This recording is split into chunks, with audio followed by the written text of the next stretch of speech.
Assalamualaikum warahmatullahi wabarakatuh. Salam sejahtera, salam Pontian Dinamik.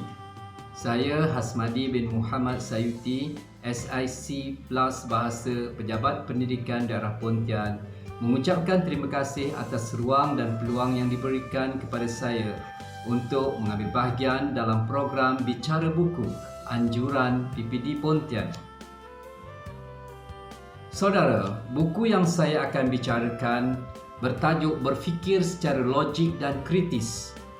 Buku ini dikarang oleh Puan Ainun Muhammad dan Profesor Abdullah bin Hassan. Mereka merupakan pakar dalam bidang berfikir. Puan Ainun pernah bertugas sebagai Ketua Unit Penyelidikan Dewan Bahasa dan Pustaka. Abdullah bin Hassan pula adalah seorang Profesor Bahasa Melayu dan Komunikasi Universiti Pendidikan Sultan Idris. Sudah tentu buah tangan mereka adalah pancaran pemikiran dan pengalaman yang cukup lama dan matang. Pembaca yang menghadam pemikiran mereka akan mendapat satu keyakinan baharu dalam melalui cabaran hidup ini. Saudara, buku ini mengandungi 291 muka surat, tidak mengambil masa terlalu panjang untuk menghabiskan pembacaan kita. Penulis melontarkan idea-idea yang disusun mengikut bahagian-bahagian yang memudahkan para pembaca untuk memahami dan menghayati idea-idea yang dikemukakan.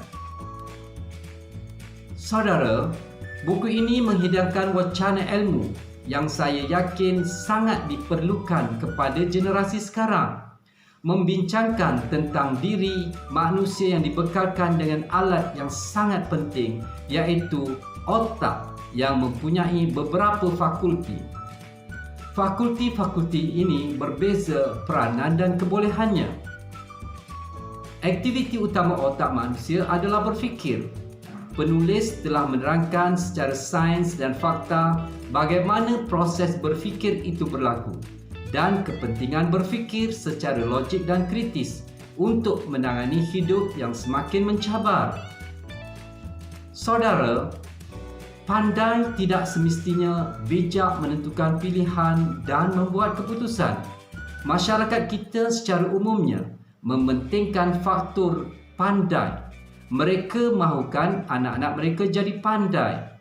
Ukuran kepandaian yang diterima pakai oleh masyarakat kita adalah sejauh mana mereka dapat menjawab matematik dengan betul, dapat menjawab kuis dengan tepat. Pelbagai bentuk aktiviti yang dijadikan pengukur untuk menentukan kepandaian seseorang.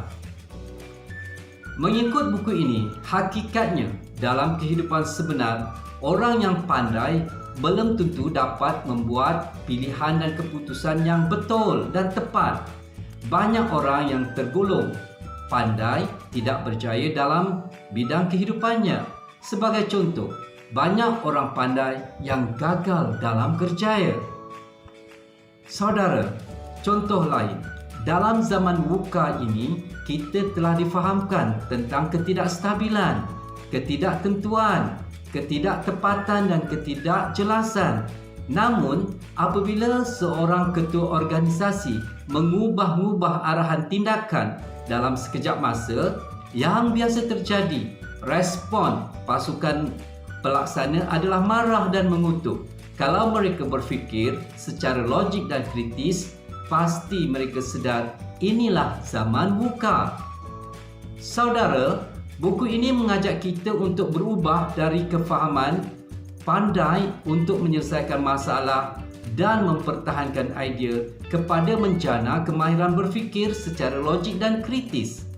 Kemahiran ini dapat dikuasai melalui panduan disiplin cara berfikir yang dianjurkan supaya kita mampu untuk menentukan pilihan yang tepat dan juga membuat keputusan yang betul, agar pilihan dan keputusan kita mendatangkan kebahagiaan kepada diri, masyarakat dan dunia.